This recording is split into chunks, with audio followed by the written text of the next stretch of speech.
music. Awesome. Okay, now I gotta go to Twitch. Make sure I'm reading chat there. Twitch.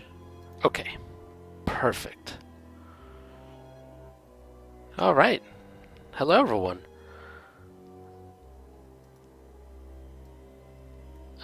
Song says AP will be out today and I'll be late. Yeah, I saw that AP is off to a baseball game. Lucky. But that's great. We'll make do. All right, everything looks good. So, Arcanon. Hey, George, honest question. Do you make up item descriptions on the spot? Sure seems like that.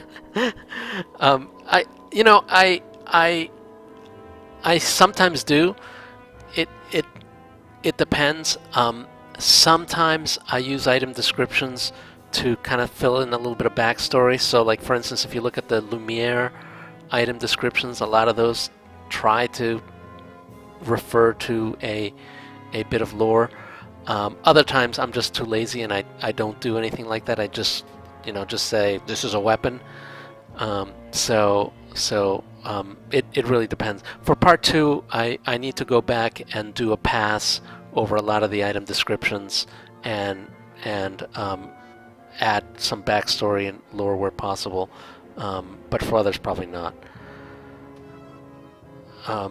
Okay, so today I want to try something different today, and maybe for even subsequent Twitch sessions, depending on how it goes.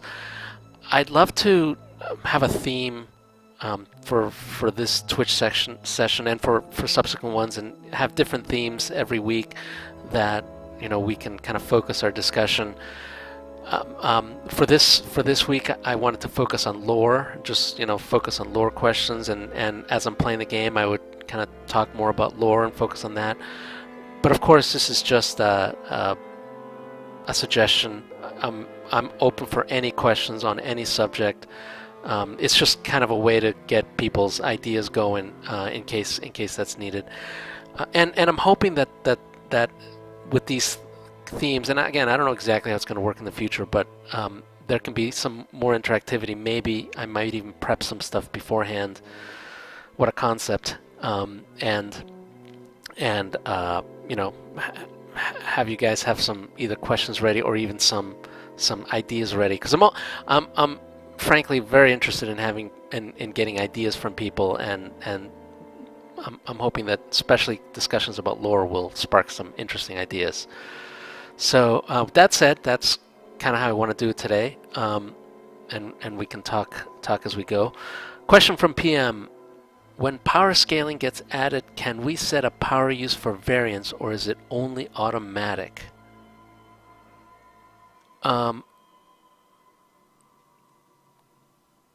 Great question.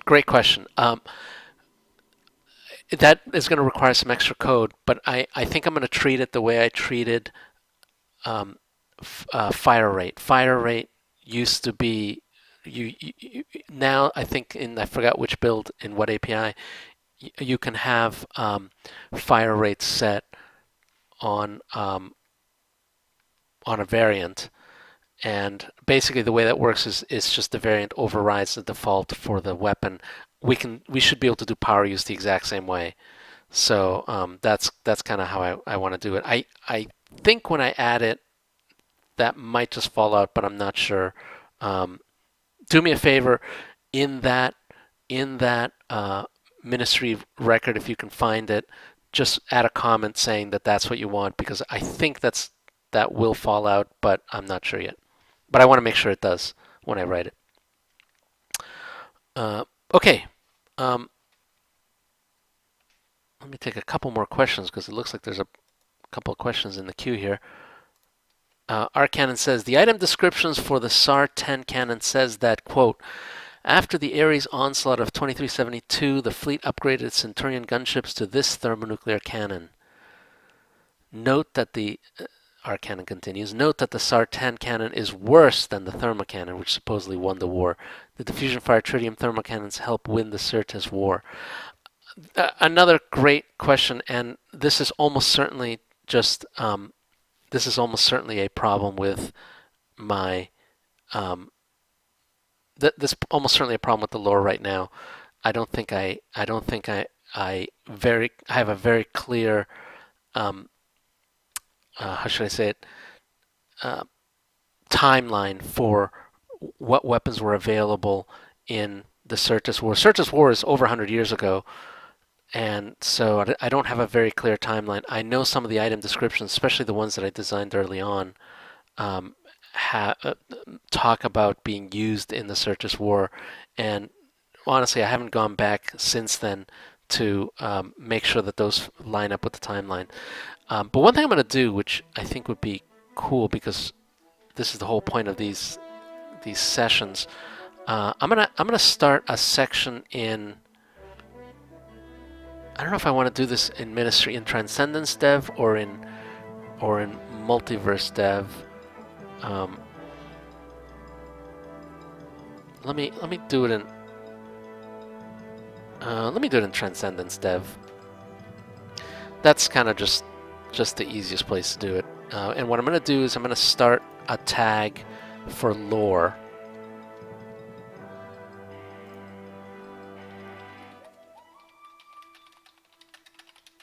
And this is what's going to let me keep track of some of these comments, just to make sure we can go back and come up with a good conclusion.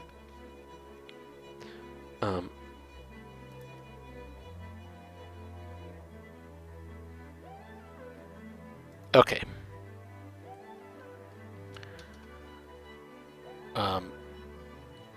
So for lore, I think what I want to do is I want to say, come up with a timeline for weapons development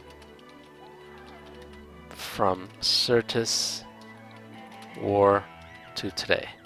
That's going to help. That will help item descriptions for various weapons. Sorry, apologize for doing this in real time, but I think this is going to be helpful. Okay, and I'm going to mark all these future because this is not. None of this is going to be time critical.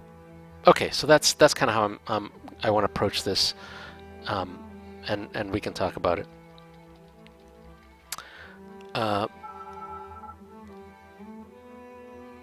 PM says like fire rate for Ifrit's dual blaster. Yeah, I think that's how it's going to work out. I think that is exactly how it's going to work out. So I'm pretty happy.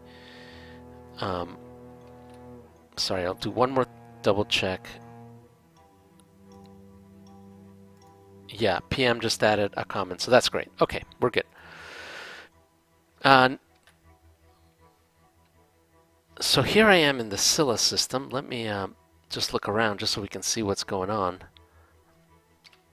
And Arcanon asks, where's Beauharnois and where is New Europa? Oh, that's another. Those are great questions. I believe those are meant to be somewhere in the ungoverned territories, but not on the main line. So I think in future we might want to have some new stargates leading out to various places out around that area. If I could coordinate with Wolfie or AP, I wonder if they could just do it in either in maybe, I don't know, they might be able to do it in their expansions, but if not, I think we'll do it. Okay, I am burning fuel, as everyone's reminding me, but that's okay. I think I'm gonna be okay. I'm trying to do a couple things all at once. Okay, I think for this system, I'm pretty much done. I did the whole thing with the chimeras. I did the Anton missions. A wild salvager just appeared. Yeah, I didn't see. There it is.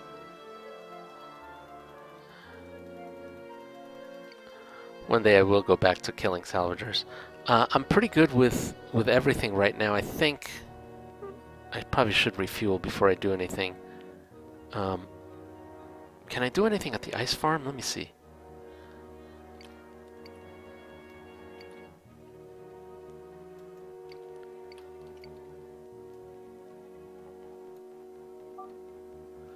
If I were a manticore, I would kill it to death.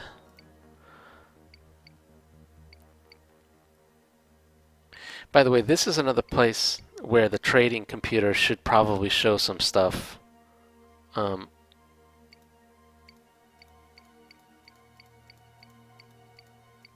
That might be useful. I'm going to write that down too, because I think that might be a good idea.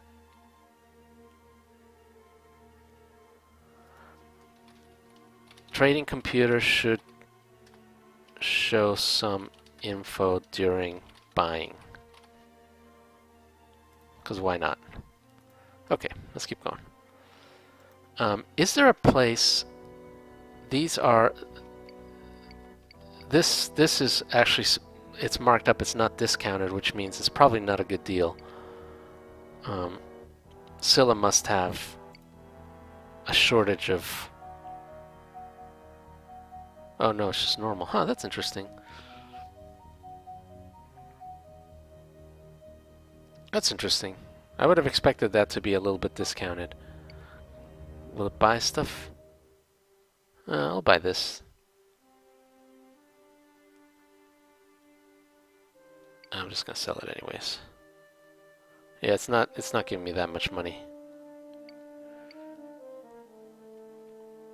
I usually see ice farms as raw material for terratin fabricators. Oh, that's a good point. I'm not far enough into the game, I think, to be running into terratins.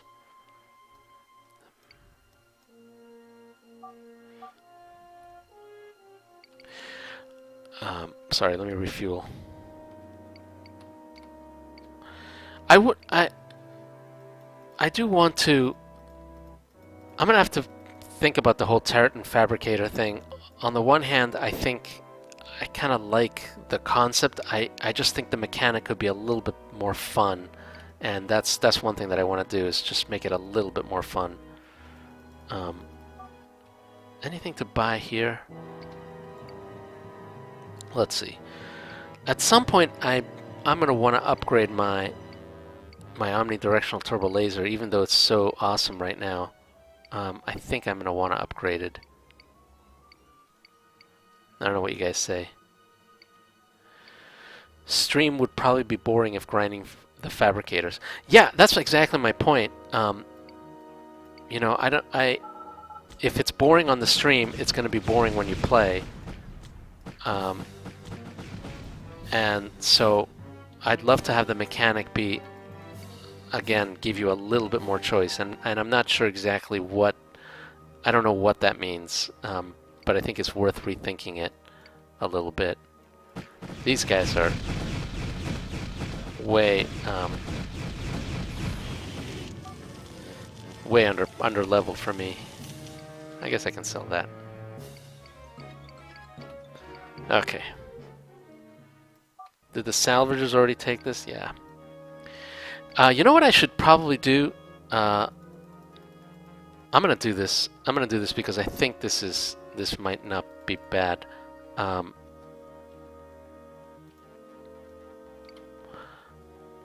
gonna say I'm going to. Sorry, let me just collect my thoughts.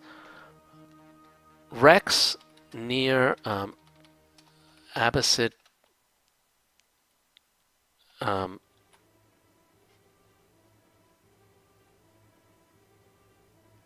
Rex near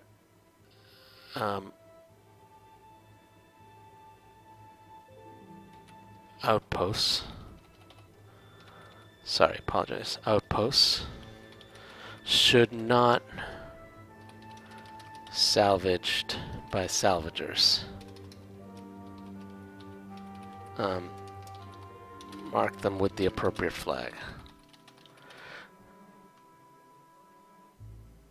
Yeah, so the whole idea is basically the idea that I did originally was that, you know, these outposts are kind of strongholds, and then the wrecks around them are kind of the treasure that the player gets from you know, from defeating them. The outposts themselves, you can imagine, are just kind of kill any intruders that get too close, and so they end up with this bunch of wrecks all around them. And for at the early levels, you know, there's a little bit of a trade-off there, whether you can maybe sneak in and try to loot one of the wrecks and all that. But all that goes away. That nice mechanic goes away if salvagers just loot everything. So essentially, in any system with salvagers, these outposts, that you get no treasure basically from them. So what I'd like to do is assume that the salvagers don't get too close to these guys either. So I just mark those wrecks as basically.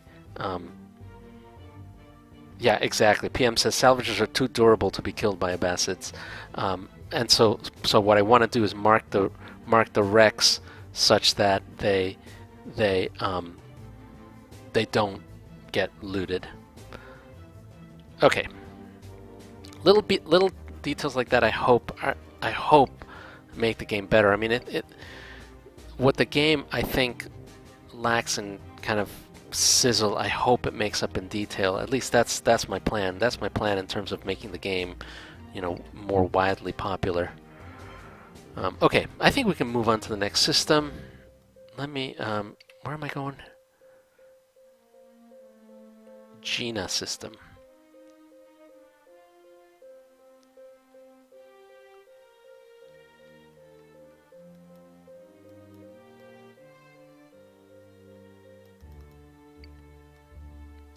Okay. Let me just, I think I can just go forward. Yeah. Oh, I can't believe I'm skipping the Karen system. I guess I can go back the way via St. Catherine Star if necessary, but let's just go forward. PM says, Gaians in old versions were easy to fry. Drop a crate near ringers and ringers kill them for you very easy. Yeah, that's another thing that'd be nice to fix. Okay, here we are with Volkov. Ooh, this is a big system. I might use a map ROM if I've got one left. Nope. Oh, I do. There we go. Mapped charted stations.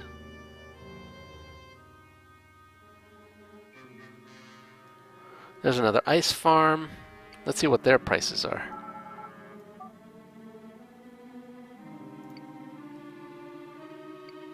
Still with the markup. Wow, I'm frankly surprised. Imports luxury goods, which is why they have a markup. I want a place that exports them. Okay.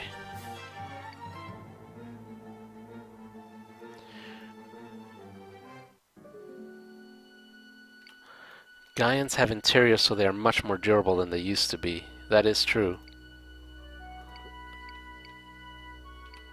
Nevertheless, I think the AI for Gaians needs to be improved. I mean, all those wanderers, we need to improve the AI.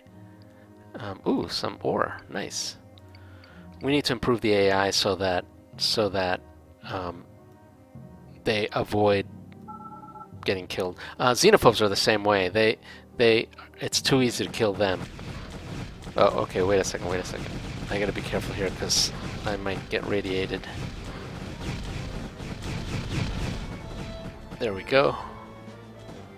Hold on. These guys, I'm just gonna take out with some. Can I? Oh, that wasn't too hard.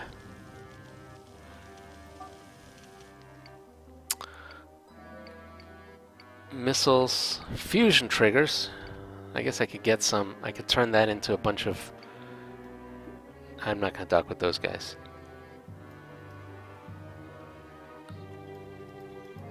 Like world ships, any CSC dies to world ships. Well, not anymore since it changed from TEV-9s to SARS. Well, that's good.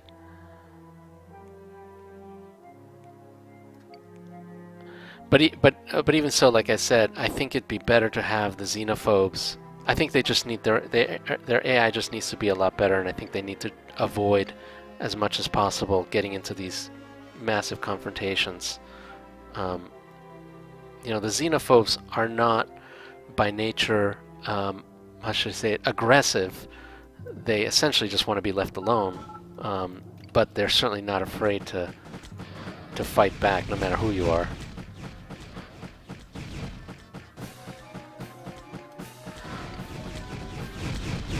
There we go.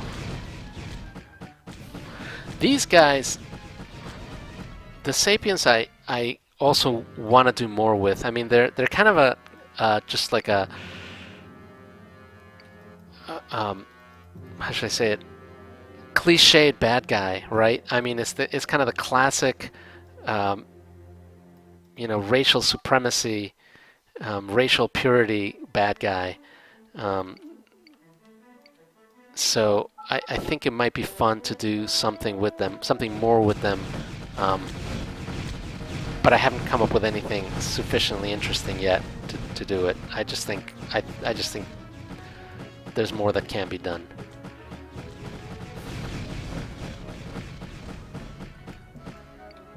All right, these guys.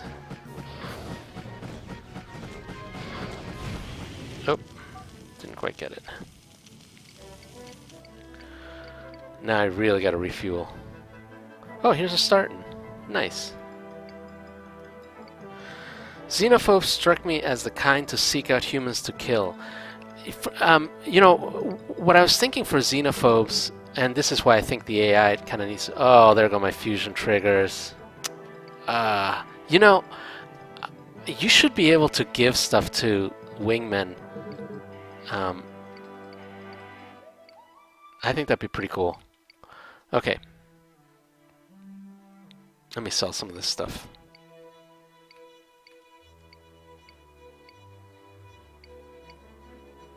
Okay.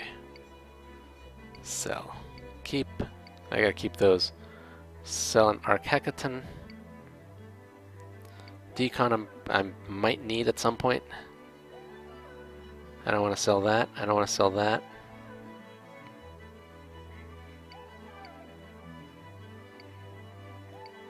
I'm going to leave that for St. Cat's because it looks like they pay a lot. Karen system, huh? Who in the Karen system pays this much? Maybe I will go to the Karen system. Okay. Alright, sounds good. Corporate ice farm. Oh, while I'm here, what have I got for... anything good? Any good upgrades? No, I've already got level 5, so nothing really. My class 5 is going to last me for a while. I mean, that's a nice deflector. Missiles, I'm fine. If I could get another Omni, like an Omni particle. If I could get an Omni particle, maybe that's what I hold out for, is Omni particle.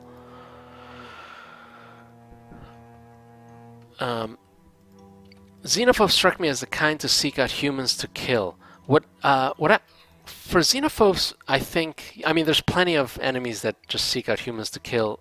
Xenophobes, what I'd like to do, I think, is kind of what I said. Have them be, they should basically, in general, avoid big fights. You know, they shouldn't get close to CSEs. They shouldn't get close to huge stations. But I think they should also not back away from, or basically kill anyone that gets too close.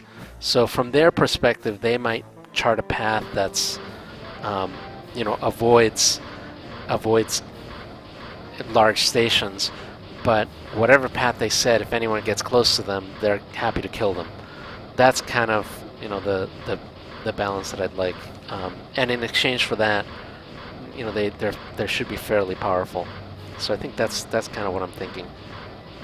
Xenophobes, speaking of lore, the xenophobe lore, which again really needs to be fleshed out a lot more, is like a lot of these other sovereigns, is another one of these survivalists. They're another one of these races that believes everything's about to just go to hell in a handbasket, and so they build these giant arcs and are ready to basically, go someplace safe at a moment's notice. They feel like a massive war is coming, and of course there's plenty of lore that I think substantiates that. Okay, let me just get all this stuff. I gotta sell some of these weapons. Ark says, and then the player comes along and kills them. That's right. PM says, they feel like Transcendence Core A. Oh, that's I hadn't thought of it that way. That's really great. I hadn't thought of it that way. Even though, of course, I played that game.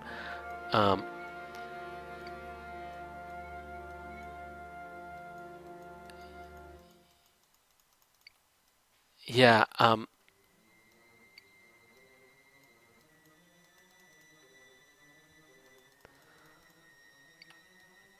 All right, let's get in here. By the way, these heliotrope stations are definitely too small scale-wise. I need to do a new sprite that's a little bit larger. That's like, if excluding the solar panels, the living area of this station looks tiny. It looks like a little tiny coffin. So I think that definitely needs to be, this sprite needs to be a lot bigger. Quantum barricades. Ooh, fuel cylinders. I could use those.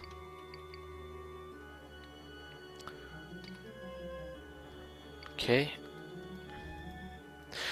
The whole heliotrope fuel cylinders, which I think makes sense and I think is cool. If only I had my fusion triggers. Is inspired by, believe it or not, by the royal jelly from NetHack. In NetHack, one of the monsters is these killer bees that come in swarms, and the treasure from their lair is this royal jelly that if you eat gives you some buff. I don't remember exactly what it is, but it gives you some bonus. And I thought that was a cool idea, so I did that for the heliotropes. If you want a real upgrade, Omni X-ray is probably best until you get TEV 9. Oh yeah, Omni X-ray, of course, but I'd have to. My problem is I have to find an Omni X-ray.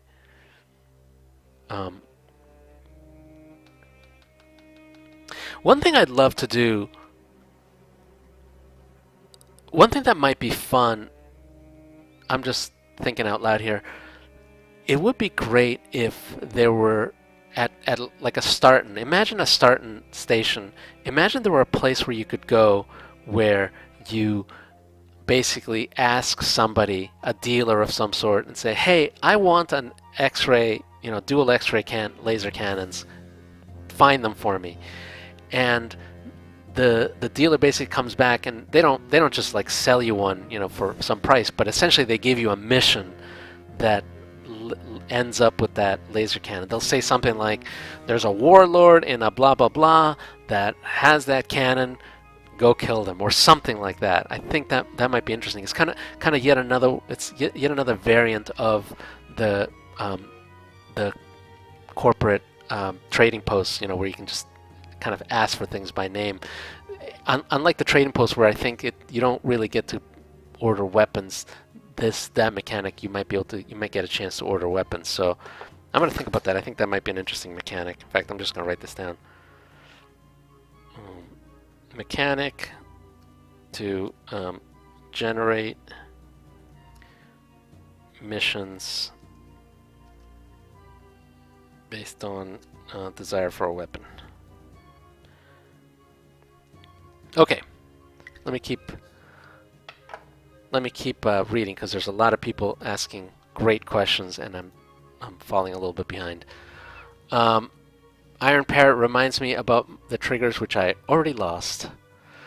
Cal Winters asks, alright, lore question number 1. Why are the Ares fighting the Commonwealth? I've played through the game many times, and I'm still not sure why. It's another great question, and that's something that I absolutely would love to get more into the lore. meaning into the game either through missions or just through more descriptions. The bottom line, and I think I've talked about this before.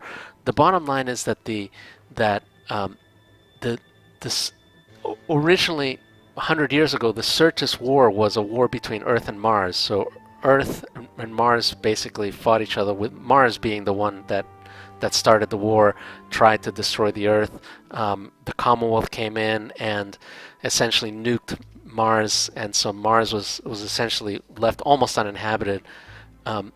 Some survivors from that cataclysm, survivors from the Syrtis conclave, that's what it's called, that society, left Mars, left the solar system, and went out into deep space to found essentially their own kind of a place where they could live, free from Earth, and they started building up this society way out in deep space in the outer realm. There they found another Earth-like planet, another planet where they could actually live on the surface. I mean, you notice in Transcendence, there are almost no planets that you can actually live on. There's Earth and there's Incandescence in St. Catherine's Tower. Those are really the only two planets you ever see, and the old Syrtis refugees, they found another planet way out in the outer realm, and built a civilization around it, and they've never essentially really forgiven the Commonwealth. But even if they had or hadn't, they've been expanding into the outer realm, and that's brought them into conflict with the Commonwealth.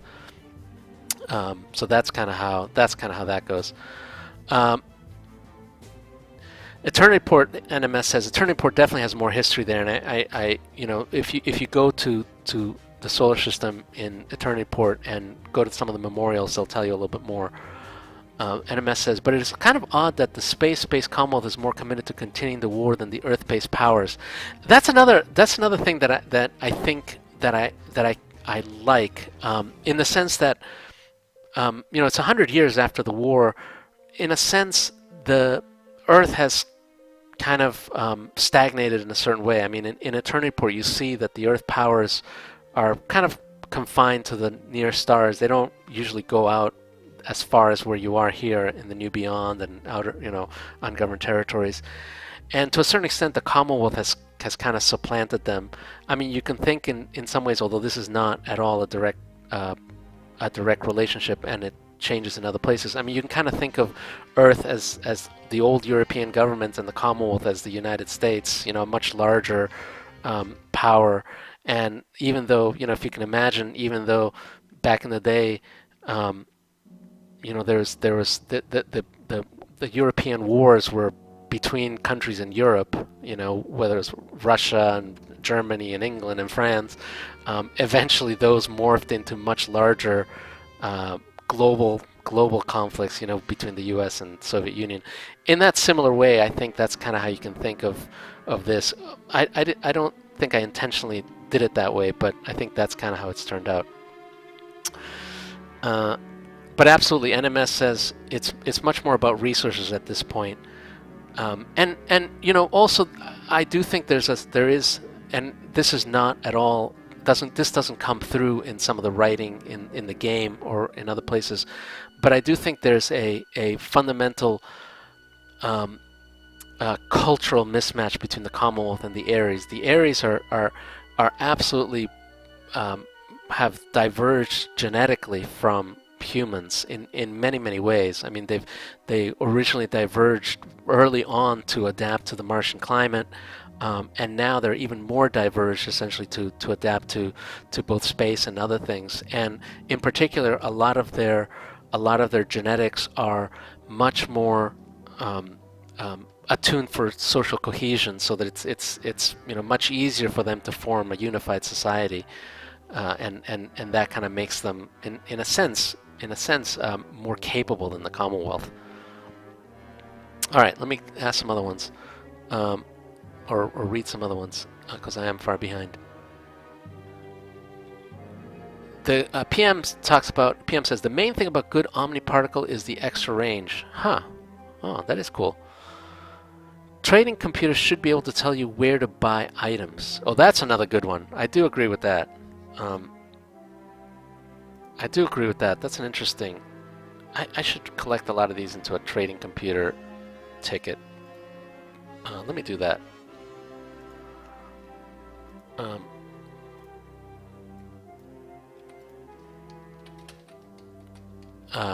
Trading computer ideas.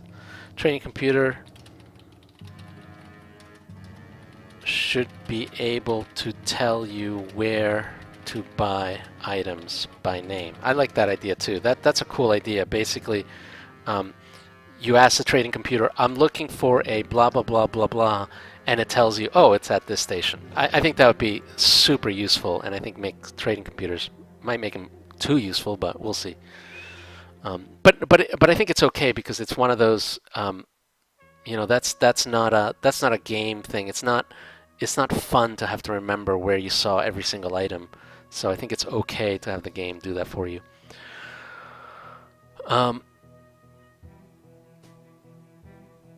PM says, Ares seem like generic, chaotic, evil race.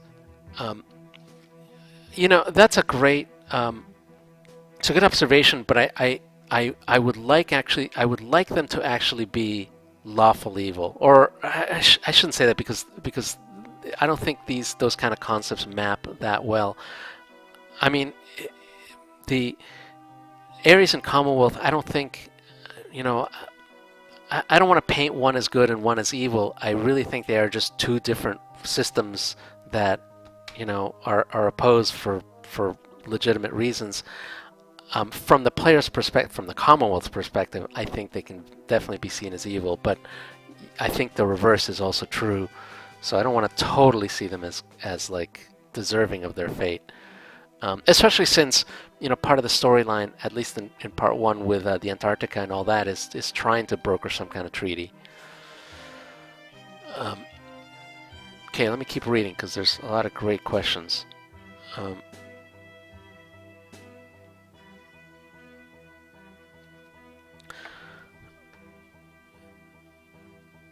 NMS says this is about the trading computer telling you where items are. I thought about it, but we'd have to save the inventories of stations out of the current system. Is that practical?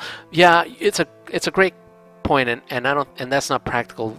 I would limit it. I would limit it to just the current system, and maybe that's not good enough, or maybe it's too hard to explain to the player why that works. But that what I would do is limit it to the current system on the assumption that basically cross-system inventories change fast enough that the trade computer can't necessarily keep track. Although then maybe we should change the inventory, but that's a different problem. Maybe stations and major ships could stay loaded once known, but not update. I'm a little leery of doing that. One of the problems I have in the game right now, memory is definitely a little tight, and some of the expansions, or that, like AP's expansion and Wolfie's expansion, turn the game into one with hundreds of systems. So I'd love to not have. I'd love to try to. That's why I segmented it down to systems, and I save very little stuff across systems. But I don't know. That may still end up being the right thing. So I don't know. It's a good question. I mean, another thing I could do. We could reverse it rather than having, and I don't know if this saves any memory. It might. Rather than having saving the inventory for various stations, maybe we could, for each item, we could keep track of what systems those items are found in. So now you're doing it at the granularity of systems instead of stations. So that might help a little bit. But I don't know. It's good. These are good questions. Okay, let me continue. Cal Winter says, I like the idea of getting stuff you want from missions, but why would they know where those specific things are? I think it would be better if they gave you like a trading post order as a mission reward. Well, so we'd have to do the text in the background correctly. So I mean, an example would be, maybe this would be one of the black market missions. In the black market missions, you go to a bar, there's somebody there that knows how to get stuff, and you ask them, okay, hey, by the way, did you ever run across a blah blah blah blah blah? And then they tell you, oh yeah, there is a whatever, and there will always be a chance that they would say, oh no, I have no idea where to find that. But in the off chance that they do tell you, then it does lead you down to a mission. I think it would work. It wouldn't be you would do it kind of as a bar encounter. That's kind of how I think of it. Face Parrot says, an idea for an adventure I want to make. A corp gets separated from humanity and has to interface with bird aliens and sentient robots, where a freelance merc frees them after ascending beyond control. That's pretty cool. I think that's a cool idea. Yeah, I like that idea. PM says, also, Omniparticle is handy when enemy is immune to laser but not particle. Yeah. Also, laser collimator gives more damage. Yeah, that's right. Ares are the orcs. Actually, I'm gonna say it's slightly different. Ares are the dark elves. Yeah, I don't know. I haven't thought of it. I haven't thought of it that way. That's an interesting one. Only time Ares seem different are those in Heretic. Yeah, that's fair. And again, I think that's some of the fault of the lore. I think it'd be nice to get that a little bit more of that lore in the game to make them a little bit more of an interesting, complicated race, not kind of a one flavor race. That's something I'd love to do. One thing I'd like to do in the game, just as a general idea, is support many more types of stories. I mean, right now there's the central story of the pilgrim, and kind of how that connects. But I think there's a whole bunch of other stories that deserve to be fleshed out. We've always talked about having more adventures where the player is not a pilgrim, but it's just some other person, some other character, whether it's a mercenary or a trader or something else.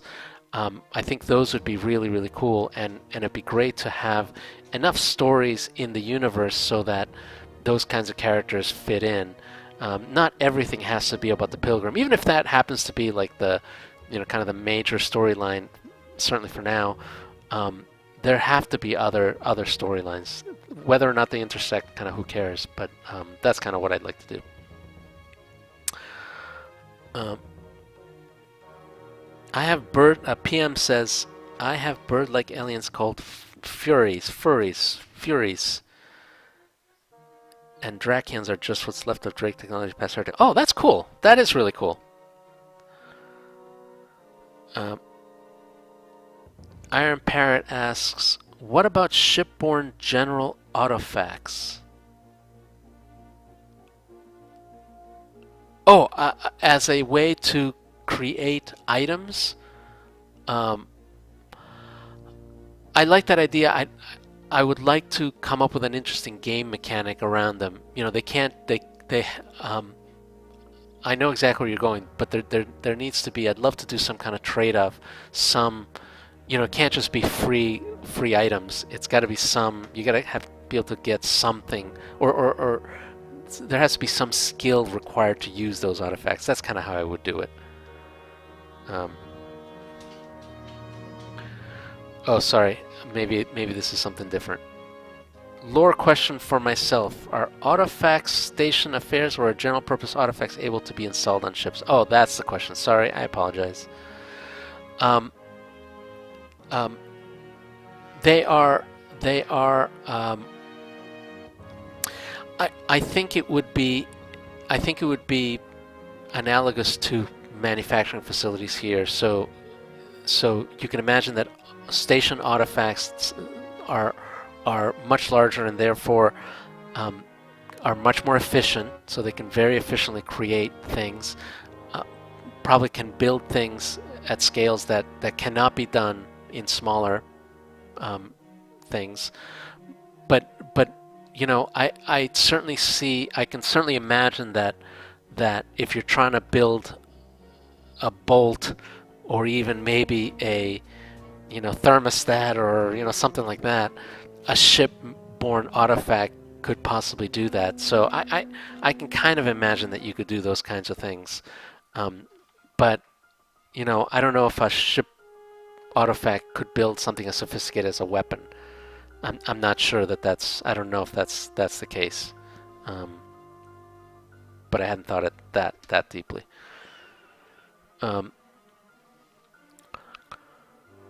Maybe, sorry, keep reading. NMS says, keeping a list of systems for each item scales better when there are huge numbers of systems, assuming they don't also introduce proportionally as many items. Yeah, yeah. Also, while you're not playing, you should pause to save fuel. Oh yeah, I should. One reason I tend not to pause is because then the music cuts out.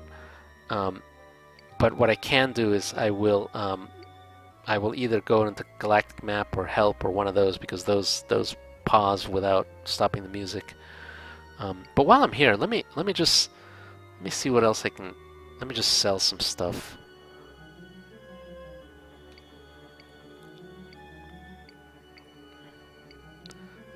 I'm gonna keep that omnidirectional laser because I really hope to someday I'll be able to, I hope, find an X-ray laser. Okay, let me keep reading because everyone's asking great questions. Ares seem to be a very regimented militaristic society, and most of them are clones. Yeah, and I wouldn't necessarily say regimented. I think is the right word. I think there's much less diversity in Ares society than there is in Commonwealth society.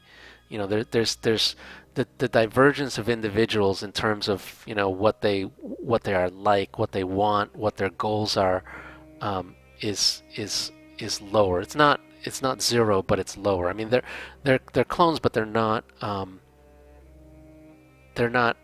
how should I say? They're not identical. In the whole nature versus nurture, there's still enough nurture to make them different.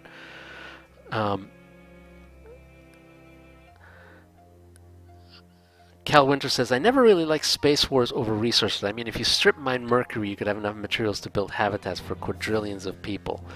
That I think is fair, but I think the question is, it's true. If all you care about is maybe iron is probably abundant. It's the rare minerals that perhaps there might be wars over, and in Transcendence. Again, this is just part of the fictional universe. In the fictional universe of Transcendence, there's a whole bunch of rare minerals that have either energy properties or material properties that are difficult to or are unique and that just can't be reproduced. I mean, terracnium, is this like magical energy mineral that creates antimatter somehow. Those you can imagine are fairly rare, and you can't just strip mine Mercury to get it. But that's really just an excuse for having a game where you get to fight a lot.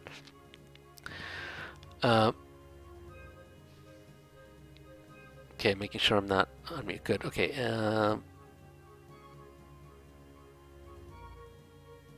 Just one more thing. PM says, I did have an idea for robots, basically Gundam or Transformers knockoff, but I'll probably remove them from being too close to B9. Oh, interesting.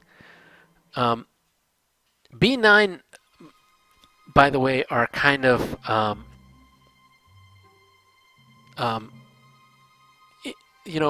B9 are not humanoid robots, if you know what I mean. They're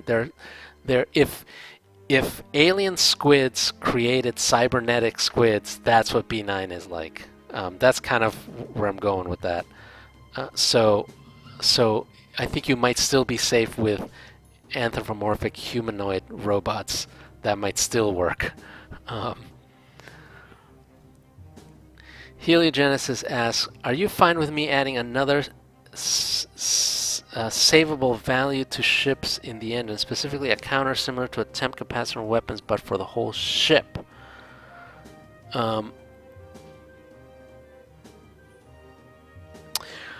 Um, I'm not opposed. I'm not opposed. In practice, the way I've solved that in the past is to just use the opaque data. You know, just the translisp, the tlisp data elements. Those are now, after I did a bunch of work in the latest beta, are pretty high performance. They don't serialize and deserialize every time. So you should be able to access them pretty easily. The only time where I would recommend building it into the engine is when there's some engine system that needs the value. So if you can propose what this counter will be used for, then yeah, let's talk. I think that's how I would do it.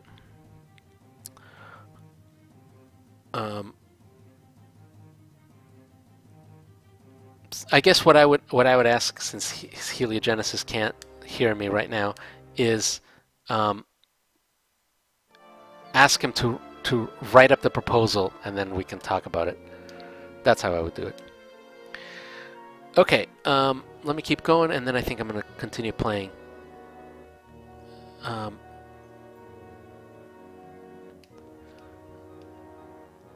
Yeah, that's NMS talks about the idea of the rare scarce resources in asteroids. Good point. In reality, asteroids might be more practical for a space-faring civilization, but with absurdly efficient and powerful drives like Transcendence or the Expanse, lifting resources off of planets is easy. That's absolutely fair, and I think that's right. One thing about Transcendence, again, this is just part of the rules of the universe, the fictional universe, is in Transcendence, you notice there's not much activity on planets. You don't get to visit planets. In a sense, the attitude of the space-born civilizations is that planets are just too difficult to get on and off of, and that there's nothing useful there. That all the useful stuff is on asteroids or in zero gravity. So an example is, if you think about on Earth, all the heavy metals all fell into the core.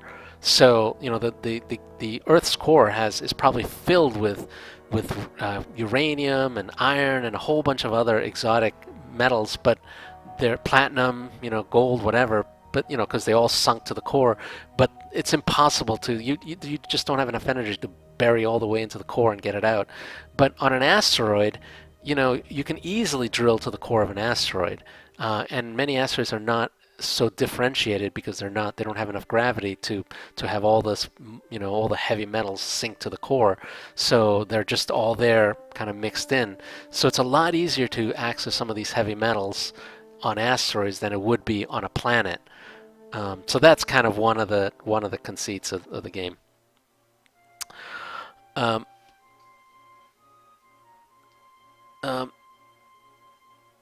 Cal Winter says the entire asteroid belt has like 1% of the mass of Mercury, which is, that's not wrong. That's absolutely not wrong.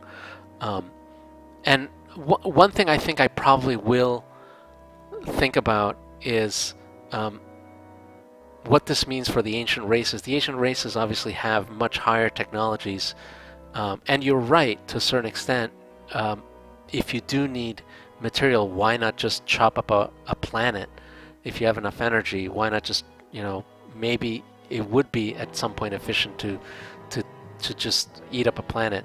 I got to think about that, because I think that's an interesting. There might be scope for some interesting adventures, or interesting races or systems to visit.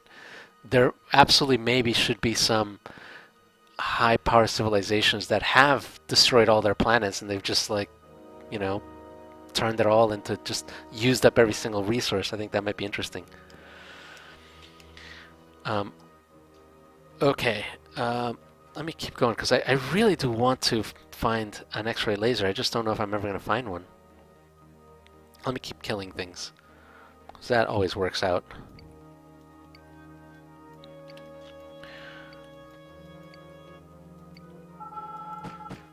These guys are always easy.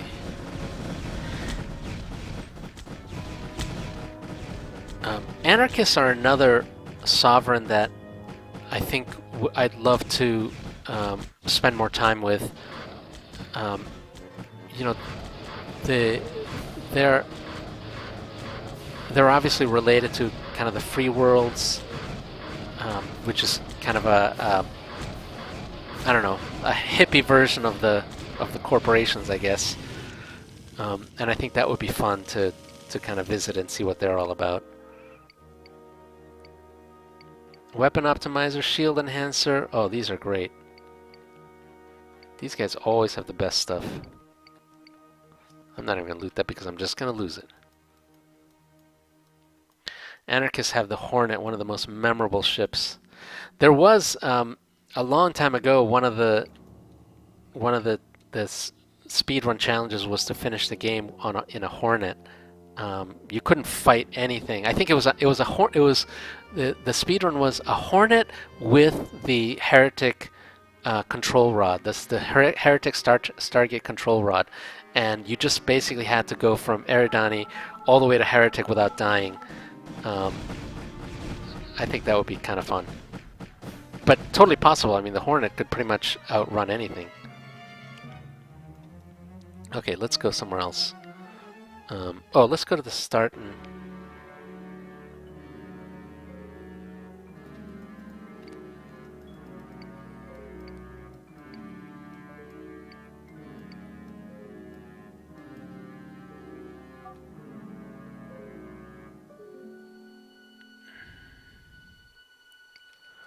Let's sell.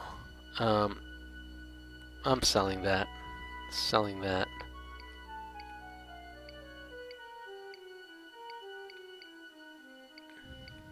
By the way, I should also think a little bit about Volkov and see if I can upgrade Volkov. Like buy a better ship, but we'll see.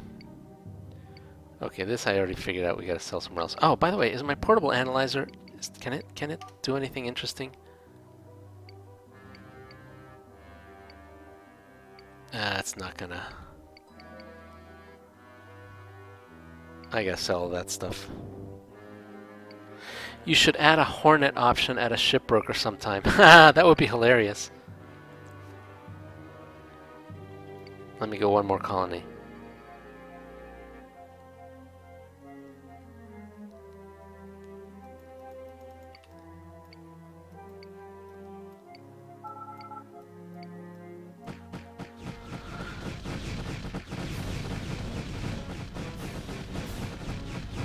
NMS says, ancient races build huge stations and in some cases plan on scales of millions of years or more, so they might well consider planets to be a scarce resource. That's fair, even just for strip mining. Maybe they're not running out of them yet, but they don't want to use them up too fast. I like that. That's a good explanation.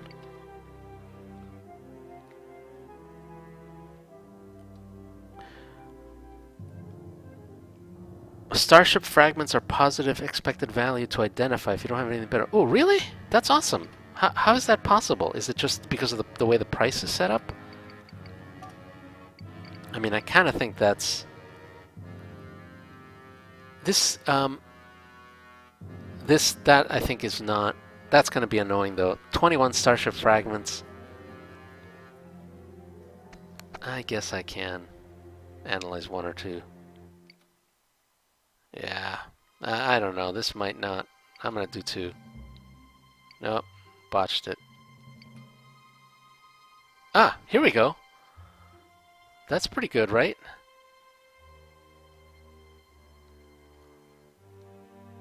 "23rd century starship fragment." I think that's worth something. Luxury good. Who buys that?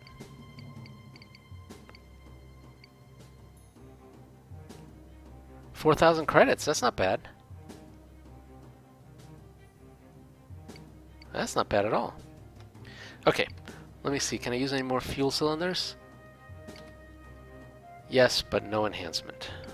Okay.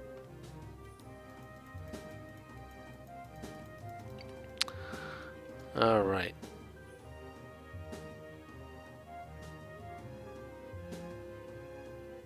Just take the fragments and sell them in bulk. Yeah, that's probably That's probably also safer. The the whole mechanic with forgeries, um, by the way, was partly inspired by Man in the High Castle. If you guys have ever read that features in the book.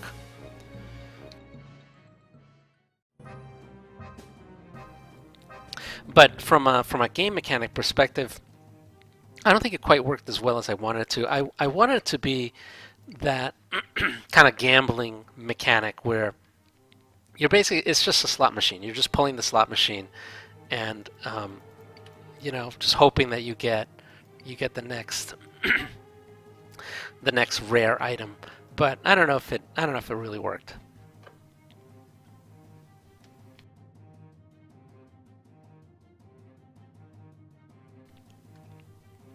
Okay, let's see.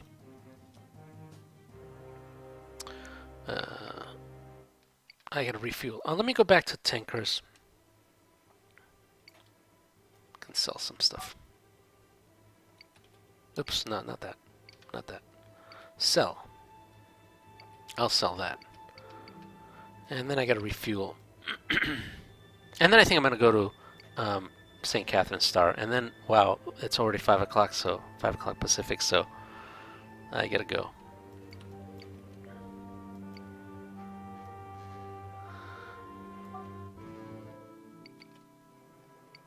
Nothing here, but I do have to refuel. Okay, let's head towards St. Catherine's Star, because I think we're done here.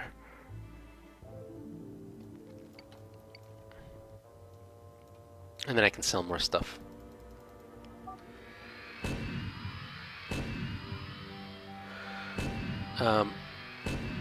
Arcanon says, a scene with American artistic handcrafts where there's a whole industry of forgeries.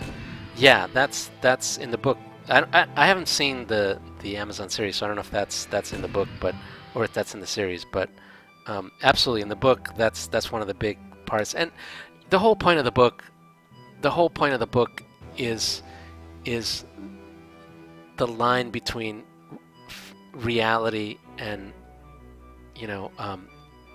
well, basically the nature of reality. What is the nature of reality? And one of the things they talk about is how if everyone thinks that a forgery is authentic and everyone treats it as if it's authentic, then how is that different from an actually authentic piece? How can, there's nothing about it. If everyone treats it like it's authentic, isn't it really then authentic? Kind of that idea. Obviously, none of that made it into Transcendence, and I'm not even sure if it would be interesting at all in Transcendence. But that's where it came from anyway. Okay, NMS says, in general, it probably makes more sense to fight over political power or because xenophobia or feeling that conflict is inevitable. So you might as well prepare, and once there's an arm race, you might as well start it if you're ahead. Yeah, as opposed to fighting for resources. One of the things, I don't think this comes through enough in part 2, but in part 2, I'll tell you how I justify the fight over resources. In part 2, the fundamental challenge that the ancient races have in part 2 is that, as Jeff Goldblum says in Jurassic Park, life always finds a way. That's the thing about life. Life just wants to replicate, and whatever life replicates the most, the best, whatever life is able to best use resources to replicate is the life that will end up dominating, right? It's the one that will drive all the other life extinct, either because it kills it or because it just uses up the resources faster than the other life. And one of the challenges of the ancient races that have lived for millions of years in a galactic civilization is how do you stop one one life form, one sovereign, from just completely multiplying until it uses up all the resources of the galaxy. Exponential growth is super scary, and if you think about scales of millions of years, then exponential growth can trivially consume all resources in the galaxy. This is this is also Fermi's argument about the Fermi paradox. if there were life out in the universe, it would very quickly, in a span of millions of years, be able to colonize the galaxy if it can survive that long, right? I mean, even if a species colonizes the galaxy at a rate of, I don't know, a light year every 10 years, in a million years, it's gone 100,000 light years, and that's the width of the galaxy. So within a million years, you can colonize the entire galaxy.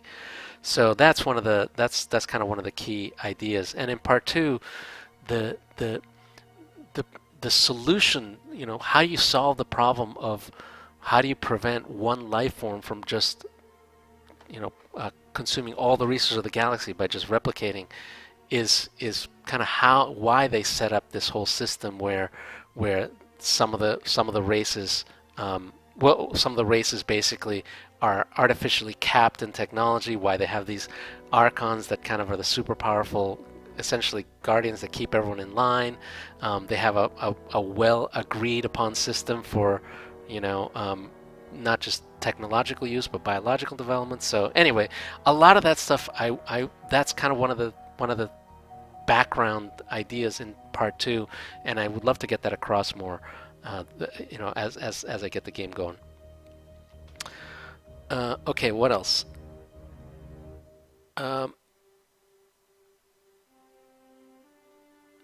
My best guess, this is about the Fermi paradox, I assume. My best guess is interstellar travel and communication are just super difficult. That's almost certainly true, but we just don't know. I mean, there really are. There's just we don't have any evidence.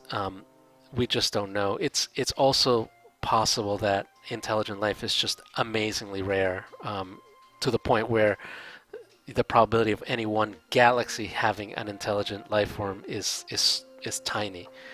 But who knows, right? I mean, who knows? I hope we find out at some point, but I don't know. Okay. Cal Winter says, I watch Isaac Arthur on YouTube, and he always talks about realistic galactic civilizations and stuff. I love his channel. Huh? Oh well, thanks for letting. Thanks for. I haven't heard of Isaac Arthur, so thank you. I'm gonna check that out. I think that's kind of cool. My goal with Transcendence is never really about direct realism. I mean, my goal really is to just have a really fascinating game that people can sink their teeth into and get into. So I'm not trying to make it completely realistic, but I certainly I wanted to make it plausibly realistic so that it's not too hard for people to blur their eyes a little bit, and still believe in it. Okay, St. Catherine's Star. Let's see what we have here.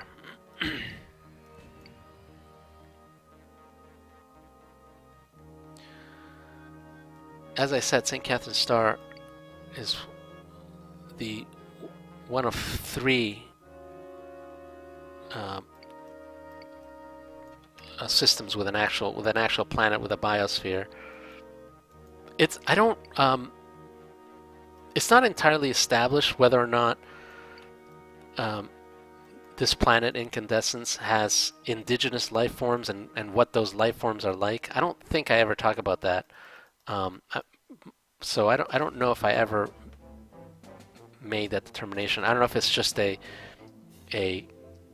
Earth-like world, but with no large animals. I don't know. Let me see what I can sell here. Whoops, wrong one.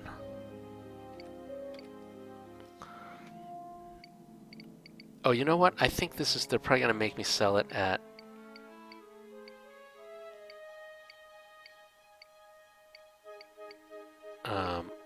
although these guys are doing pretty good. Oh yeah, here. Yeah, they're selling it for this stuff. I definitely can sell here. Okay, erbium rods, Mucacer.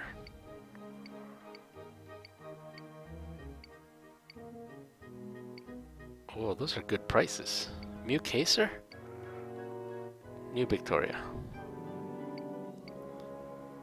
Kestrel Industrials.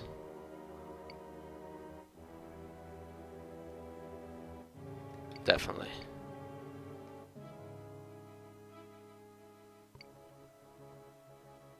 Modern ship fragment, 13 credits. Ugh. Morin Lin. Oh, that's back. Oh, that's because they pay for luxuries. Ah.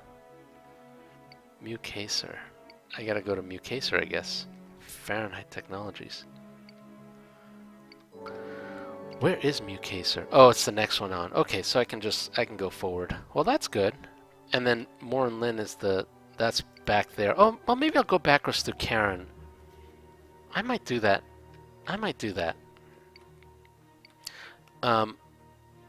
I should probably do the, let's do the no hotels in this system. That's unusual. Oh, is that right? Oh, sorry, wrong one. This one. Yeah, looks like it. No hotels. Bunch of fuel stations, though. It's the random number generator. Fahrenheit Technologies. And then I think Kestrel Industries.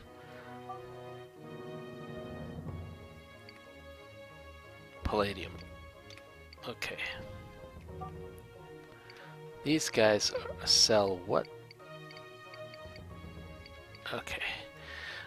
These guys, by the way, I want to also redo the sprite, just like I redid the sprite for the Commonwealth.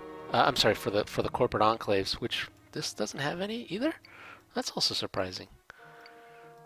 It's just a random number generator, but I like how the corporate enclave turned out, and these also I think need to be, I think would look good redone. I mean, they're supposed to be kind of giant industrial stations, so you would think that they would be pretty big. Okay, let me go around. Finish exploring.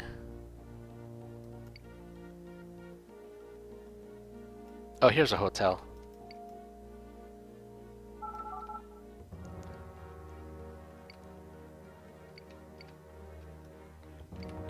Here's a hotel. Yeah, NMS is right. I should finish exploring before.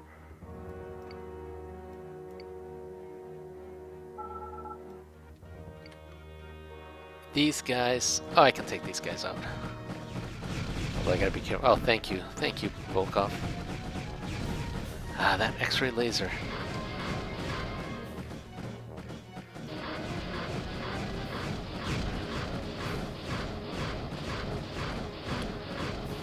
Watch out for blowback here.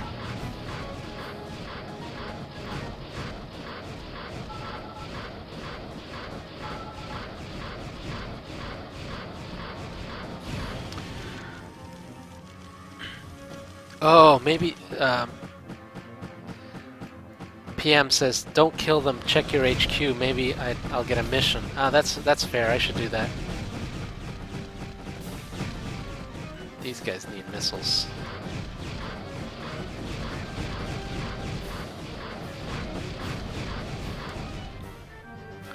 Yeah, I'll do that.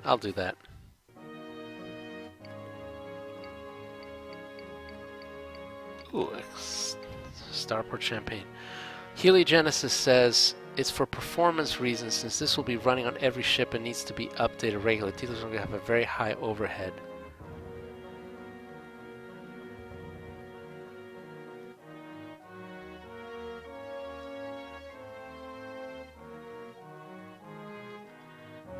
I'd love to hear. I'd love to hear more, like what you're using it for. I'm not intrinsically opposed to it, but I want to find out the good use case so that we can kind of generalize it as much as possible. That's kind of my goal. So I'm not inherently opposed. From a memory perspective, it's not that expensive to store an extra variable on every ship, just because, again, we only store ships in the current system, and there's never more than a few hundred ships, so we're talking tiny amounts of memory. From a save game perspective, it does start to add up, but that needs to be optimized. I wouldn't make decisions based on the size of the save file. We can always fix that. So yeah, I'm absolutely not opposed to to adding such a variable. I just want to understand the use case and see if we can generalize it. Okay, let's see what these guys have. These guys. Ooh, now we're talking thermo cannon. Okay, now we're into level 7, and I could almost get an MX. I might need to upgrade my reactor, but I could almost get it. Ooh, I also X-ray, but not. I don't see X-ray, unfortunately.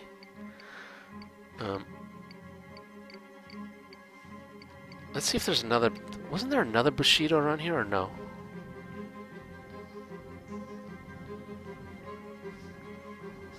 No. There's a hotel. There's fuel.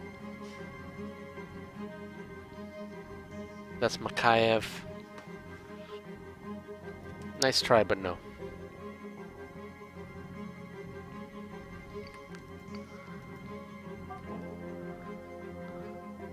Let's see, bye. This guy is not as good. Bushido's pretty good.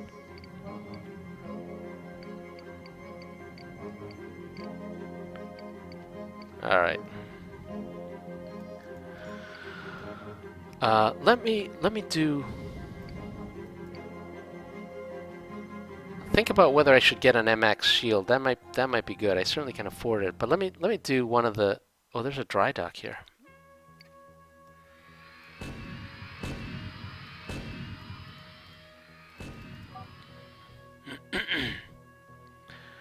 See if the shipbroker has anything good. Nah, nothing good. If I wanted to do cargo, more cargo stuff, but nah, not worth it. I certainly I haven't found a big need to upgrade my ship, which is kind of sad. I can't buy that for my wingman. Oh, my wingman doesn't even want any of this stuff. I could buy this for Volkov, but I'd use up all my money, almost. No, not quite, I guess. But it's not that good, is it?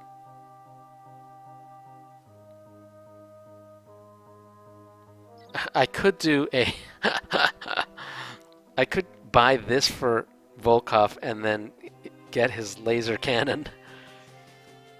What does this have? This has Mark 1 howitzer. No, Makayev launcher is not good for wingmen. This might be better for him. But even then, X-ray laser is so much better.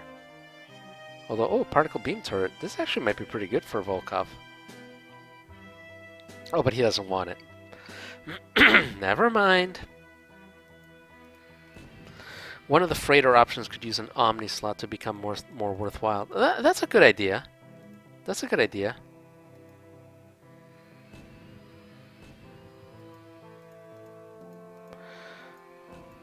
Don't think about MX till you get your ID. Oh, duh. Yeah, I have to get my ID first.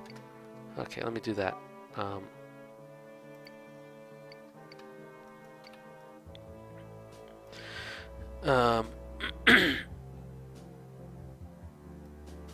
Okay, let me read a couple more, and then I'm gonna go do the military missions if they have them.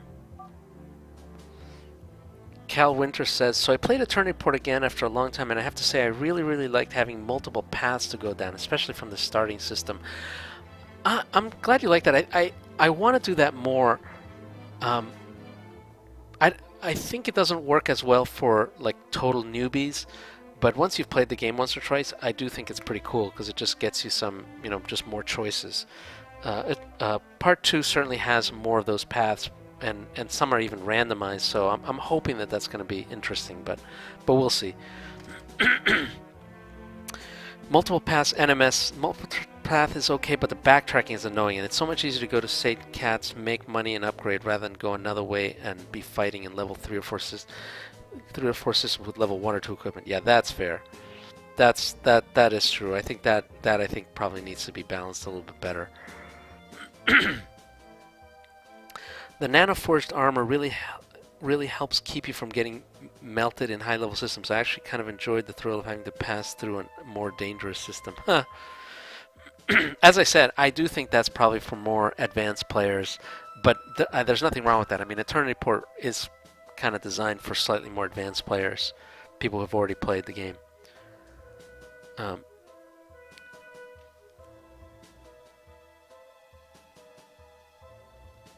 having Elysium work in EP would help with backtracking. Well, that's something we should definitely do. I do agree with that.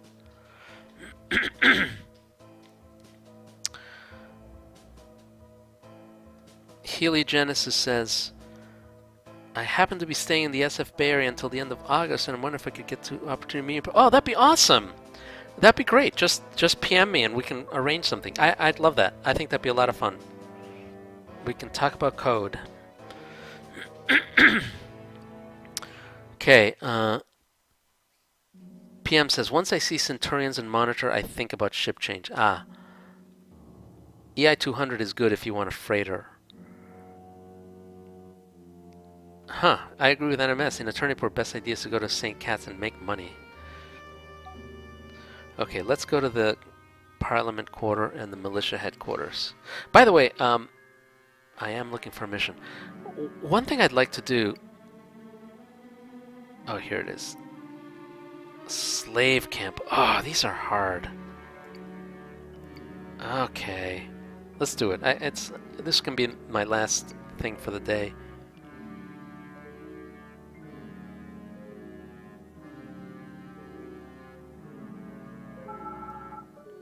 Okay, let me plan this out a little bit because I really need to take out the turrets first. So I want to take these guys out. I think I'll probably I might as well use some stilettos on this. Is that working? No, it's not working. Oh, I think I just killed a slave quarter.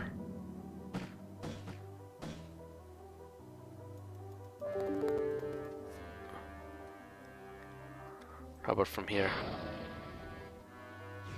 There we go.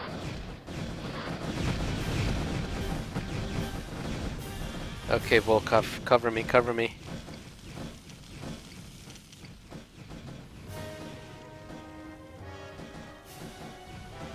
There we go.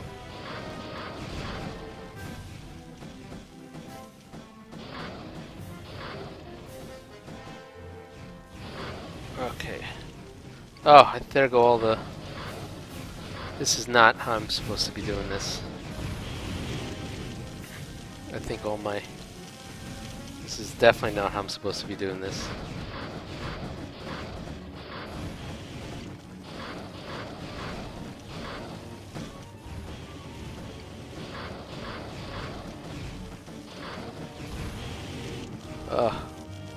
I think I lost almost all my slave quarters. There goes another one. Okay, hold it, hold it, hold it. I'm just gonna hover here. Take the hits. Oh, that was terrible.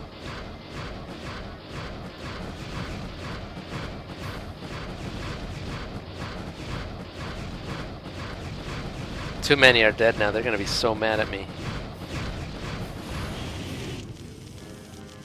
Alright. Sad. Nope, dead. Not welcome here. Ugh. Too bad. I don't even have... Yeah, I don't even have any dominant powers. Oh, let me loot stuff.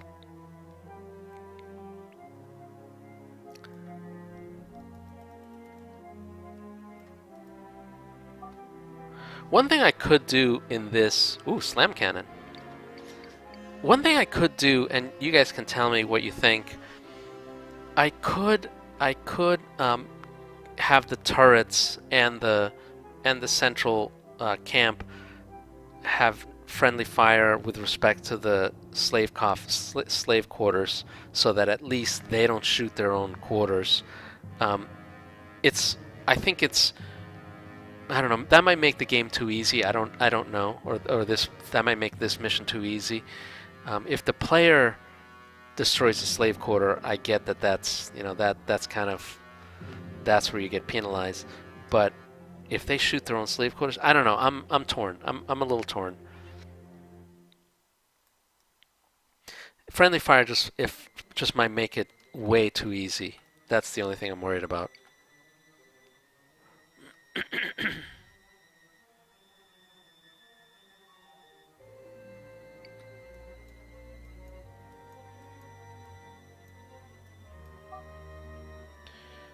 Done.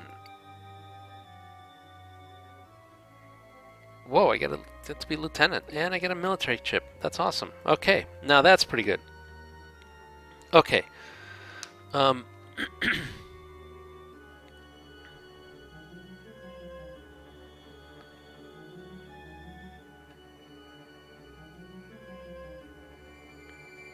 Our cannon says, I usually send missiles to the turrets over long-distance mail. That's, yeah, I think that would have worked probably better.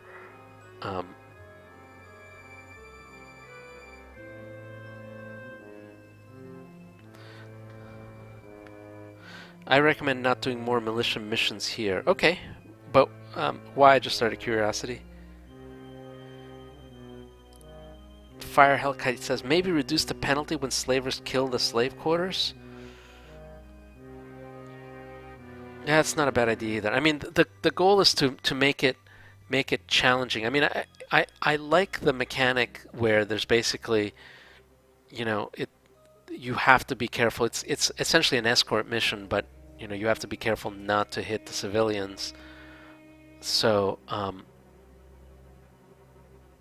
but right now it's I think a little too hard to do it. I don't know. I might try friendly fire and see how it is. I think novice players may still find it challenging. I think expert players will then find it too easy. But I'm not sure. Might be a way to try it. Slave stations are a lot more trigger happy than they used to be. Yeah, I think that's right. I think a lot of the AI changes in the stations makes them a little bit more trigger happy. The only way to free slaves reliably now is to rush and blitz the station with overwhelming firepower.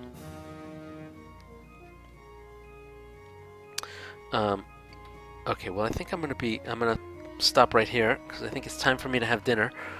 But let me read a couple more. Oh, don't do more missions here. That way you get more missions from the fortresses, which have rewards. Ah, that's fair. That makes sense. The number of coffins you get could depend on the number of surviving quarters. I believe that is how it currently works, but I'm not positive.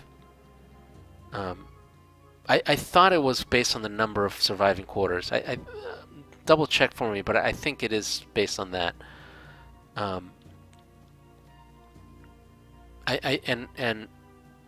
Yeah. Anyway, I think it is already based on that. Okay. Yeah. One thing. Oh, PM says slaves are random. Okay. All right. Then I believe you guys. Got it. Okay. Well, then you guys are right, and it should be a percentage of the. It should be based on the number of slave coffins. So let me add some. Let me add this to Ministry.